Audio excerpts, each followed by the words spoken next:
what do I really need surgery now, doc, or can I wait? Definitely, you can wait. I have patients waiting for years and years, but their quality of life is so bad na they are stuck in one room for 1 year. Hindi nakakalabas ng kwarto.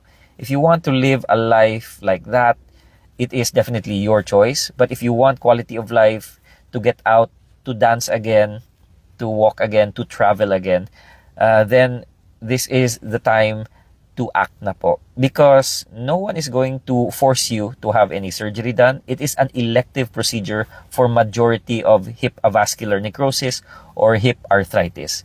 It only becomes an emergency pag may fracture po kayo, and in countries like Europe, fractures are treated within 24 hours to 48 hours para mabalik yung quality of life ng patient. So it is an emergency for hip fractures, but for AVN, arthritis, you have an elective procedure that you decide